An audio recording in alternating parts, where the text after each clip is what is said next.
The wind howls as you make your way up the barren slopes of Ben MacDhui. Each step crunching on the frost-covered ground, the sun has long since dipped below the horizon, and the world around you is painted in shades of gray and black. The mountain's jagged silhouette looms ominously against the starless sky, and the cold bites at your exposed skin, urging you to turn back. But the summit is near, and you press on, determined to conquer the peak. As you ascend, a thick fog rolls in, clinging to the mountainside and swallowing up the landscape. Visibility drops to mere feet, and the world around you seems to close in. The silence is deafening, broken only by the sound of your labored breathing and the occasional crunch of snow underfoot. Suddenly, a strange feeling washes over you, a prickling sensation at the back of your neck as if you're being watched. You pause, heart pounding, and glance around, but the fog is impenetrable. There's nothing there. Nothing but the swirling mist and the dark outline of the mountain. You shake your head, trying to dismiss the unease, but the sensation only grows stronger and more oppressive. You continue walking, but now your steps are hurried, your senses on high alert. Every creak of ice, every gust of wind seems amplified, echoing in your mind. Then, faint at first but growing louder, you hear it. Footsteps. Heavy, deliberate footsteps crunching through the snow, matching your pace. They aren't yours. You stop again, breath catching in your throat, and the footsteps cease, leaving only the eerie silence. The fog seems to press in closer, the shadows deepening, and a sense of dread claws at your chest. Slowly, you turn around, peering into the mist behind you. At first, there's nothing, just the swirling of fog and darkness. But then, out of the corner of your eye, you see it, a massive, shadowy figure emerging from the mist.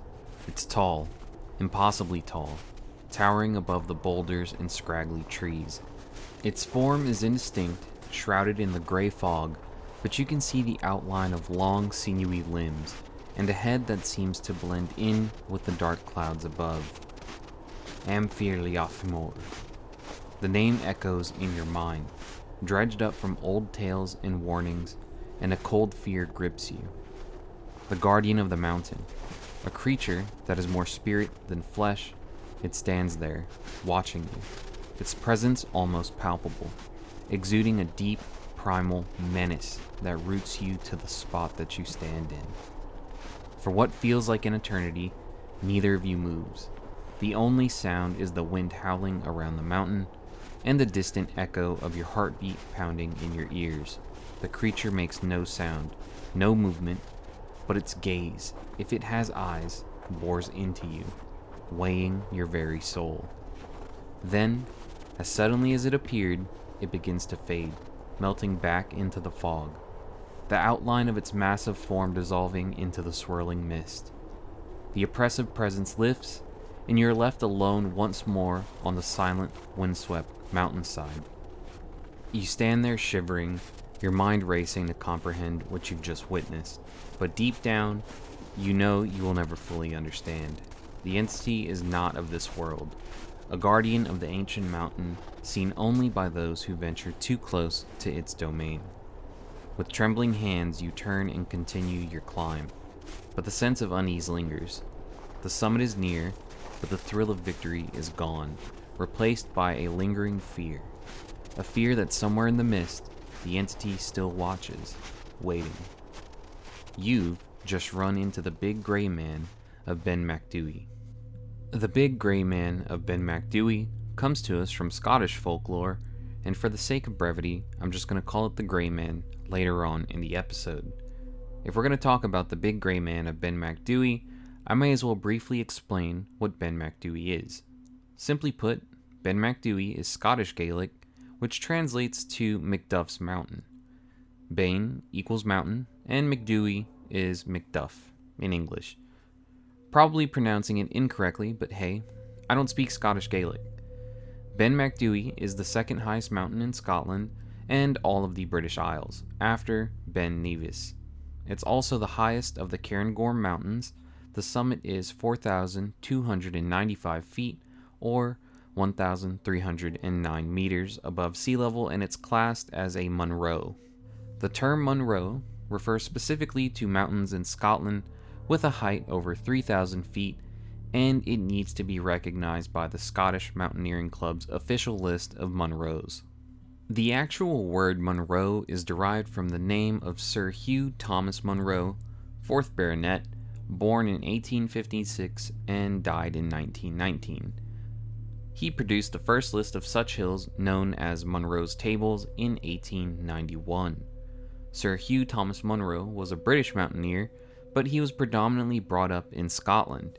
He was an avid hill walker and mountaineer, and an early member of the Scottish Mountaineering Club in 1889.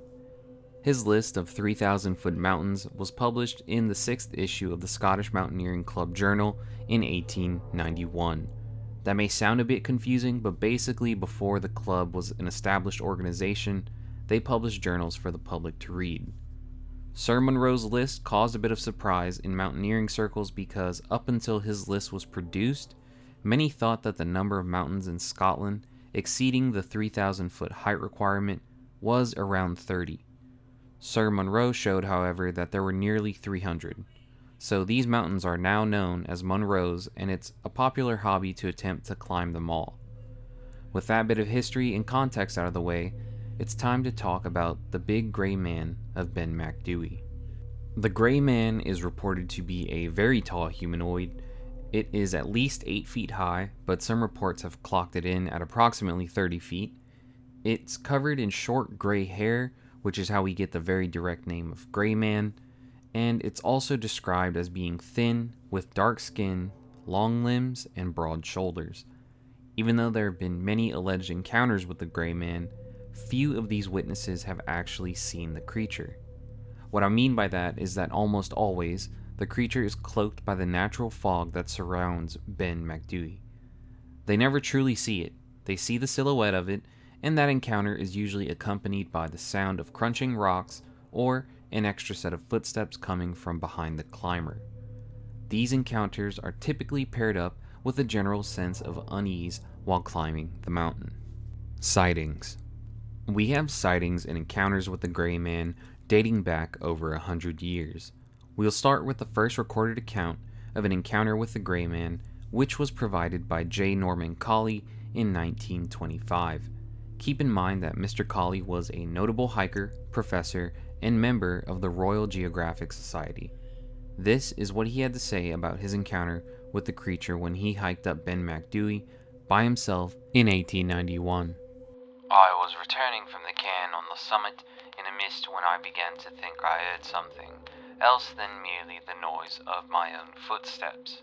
Every few steps I took, I heard a crunch, and then another crunch, as if someone was walking after me, but taking steps 3 or 4 times larger than the length of my own. I said to myself, this is all nonsense. I listened and heard it again, but could see nothing in the mist. As I walked on, and the eerie crunch sounded behind me, I was seized with terror and took to my heels, staggering blindly among the boulders for 4 or 5 miles, nearly down to Rothiemurchus Forest. Whatever you make of it, I do not know, but there is something very queer about the top of Ben MacDhui, and I will not go back there again. Colley's account was reported in the local press, which sparked debate between skeptics and believers in the community. Once Colley's story was public, other climbers came forward with their own encounters, which they had previously been too afraid or too embarrassed to share. In 1958, naturalist and mountaineer Alexander Tunian published an article in the Scots magazine about an encounter with the Grey Man that they had in 1943. This is what he had to say. I spent a 10-day leave climbing alone in the Cairngorms. One afternoon, just as I reached the summit cairn of Ben MacDhui, mist swirled across the Lyric Grue and enveloped the mountain. The atmosphere became dark and oppressive. A fierce bitter wind whisked among the boulders, and an odd sound echoed through the mist. A loud footstep, it seemed. Then another, and another. A strange shape loomed up, receded, and came charging at me. Without hesitation, I whipped out my revolver and fired 3 times at the figure. When it still came, I turned and headed down the path, reaching Glenderry in a time that I never betted. You may ask, was it really Fear Liath Mòr? Frankly, I think it was. Something important to mention is that no photos of the Gray Man have ever been taken. At one point, a series of footprints measuring 19 inches long by 14 inches wide were found and photographed, but it was later determined that these footprints were created by natural and explainable phenomena. When I'd originally started research on this, I was pretty sure it'd just be Scotland's version of the Yeti, a big humanoid that elusively lives in its native mountains, scaring the occasional mountaineer that happened to be in its area. As I read more and more, the thing isn't anything like a Yeti or a Bigfoot. It's a lot more elusive, magical, and all around larger. It's also inconsistent in its appearance. With Bigfoot and Yetis, we have alleged tangible evidence left behind by the creatures. We found footprints, and people have managed to snag photos and videos of these things. Even if the resolution was only 10 pixels, that's still 10 pixels more than we have for over 100 years of Gray Man encounters. Bigfoot and Yeti descriptions are usually pretty consistent in the size of the creature as well. There may be variations of a few feet, but nothing close to the 8 to 30 foot range that the Gray Man finds itself in. The Gray Man shouldn't be grouped up in the same categories as Bigfoot or Yetis. It's in its own category. What that category is, I don't know. I just know my gut says that they should be classified differently. Explanations. Illusions, hallucinations, or misinterpretation of natural stimuli brought on by exhaustion or isolation have been proposed by psychologists. Infrasound can cause feelings of uneasiness and anxiety and is possibly connected to paranormal sightings. I won't go into all the details of infrasound.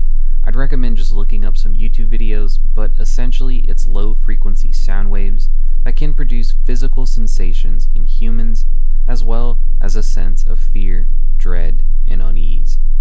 These types of sounds can actually be naturally produced by wind, which there's a lot of at the top of a mountain. Horror movies use infrasound in their soundscaping to produce this effect in the audience, and I've been pumping it into this section of the episode. So, if you started feeling anxious in the last 30 seconds, that's why, and sorry in advance. I'll be fading the infrasound out from this point forward because prolonged exposure to it does produce different and weird sensations in those that listen to it. As for people seeing the silhouette of the Gray Man, the explanation for that is an optical illusion known as a Brocken specter. This type of illusion can occur in certain atmospheric conditions and when the sun is at your back. The subject's shadow can be cast onto a cloud bank around them, creating the illusion of a large shadowy humanoid figure. You can actually reproduce this illusion on your own by standing in front of your car's headlights during a heavy fog. What about the sound of footsteps being heard behind you? Well, I don't know. If I were to give my best guess, all I can say is that sound can do weird things in extreme environments. And trust me, mountains are extreme environments. Small sounds can echo larger distances than you'd expect and bounce off the rocks in a way that make you think they're coming from completely different directions. It could be that the path to hike up Ben MacDhui has naturally formed in a way to produce these types of audible phenomena. I'm not saying these are definitive explanations and a complete debunking of the Gray Man's existence, but they are good explanations, and I want to give you as much info as possible so you can explore the topic on your own. I don't know whether the Am Fear Liath Mòr exists or not, but if you ever find yourself hiking up Ben MacDhui in Scotland, pay attention to your surroundings. You may hear the crunch of large footsteps behind you, or even see the silhouette of a large entity watching over you as you hike the mountain. That concludes this episode of the podcast. I hope you enjoyed the episode. If you enjoyed it, then like, subscribe, and share the podcast with your friends. This is Myths, History, and D&D, and I hope you tune in next time.